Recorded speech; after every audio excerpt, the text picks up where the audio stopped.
Welcome back to Jennifer Leads. I'm Jennifer. Today we're going to discuss some ways that you can practice your child's spelling words at home.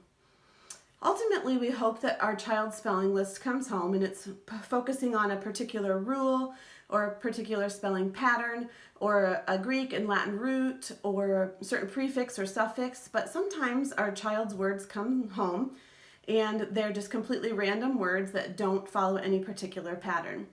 Today I'm going to take one of those lists that came with one of my students this morning, and I'm going to show you some different ways that you can practice these words at home and the best way that you can get these words to stick and for your child to actually remember these words past the spelling test. One thing that a lot of us do is have our children rewrite the words 10 times each or 100 times each, but really that's not going to help your child remember those words.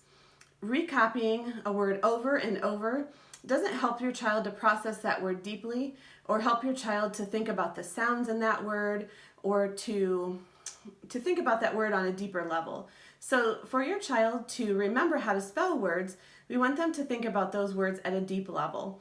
First, we want to make sure that they understand the meaning of the word, but then we want them to think about the sounds. When we think about the sounds contained within a word, that's the best way to help us remember how to spell a word. I want to give a particular example that one of my clients had brought in when he was practicing the word anybody. So this is taken directly from his paper. He was writing like this and he was just copying the word over and over. And as he went along, his writing got sloppy. So his N started looking like an H, his Y started looking like an X, and his O started looking like a U. And as he copied over and over again, the word anybody that he started out with, as he copied, he clearly wasn't thinking about the sounds or the letters within the word or what was happening within that word. By the time he got down to the bottom of the page, he had spelled that word as ant baby. So he wasn't really thinking about that word. And this is a perfect example of why copying a word over and over again isn't going to help you remember that word. It's not requiring you to actually think about the word or process that word at all. So I would not encourage you to do that type of practice with your child.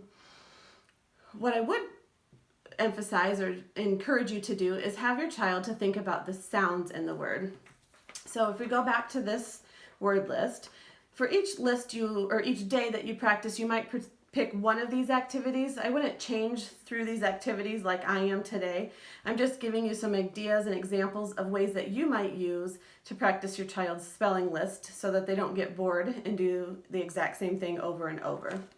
So if we take the word flag from this spelling list, one thing that you might have your child do is write on chalkboard blocks. So first we want to block out for every sound in the word. So your child is going to start and go from left to right as they would read. So when they think about that, the sounds in the word flag are f, l, a, g. Your child needs to be able to process those sounds individually and independently in order to store that word correctly and with good strength in their brain. So the most important key step is getting your child to process and think about all of the sounds in the word flag. After they've gotten that and they've gotten the sounds, then we have them link letters with those sounds. So each block here represents one sound, and we have your child write the letters. As they write the letter, they should be saying the letter sound, not the letter name. So we have f, l, a, g. So your child should be writing those letters and saying the sounds again. Then one more time after they've written it, we'll say the sounds, f, l, a, g, flag. So that's one example. You can have your child write words on word blocks. Again, each block is representing a sound, not a particular letter. So sounds that work together, like an SH, would go on the same block. Another way that we could practice the word flag or your child's spelling list would be with a note card and a hole punch. So you ask your child to say the sounds in the word flag, and they punch a hole for each sound. L, a, g. So now we have 4 holes, and then they link those sounds to a letter. L, a, and they have the word flag. We can also use things like little gemstones or glass pieces to help our children think about and process the sounds. And we can put those onto a piece of paper, or we can just use them by themselves.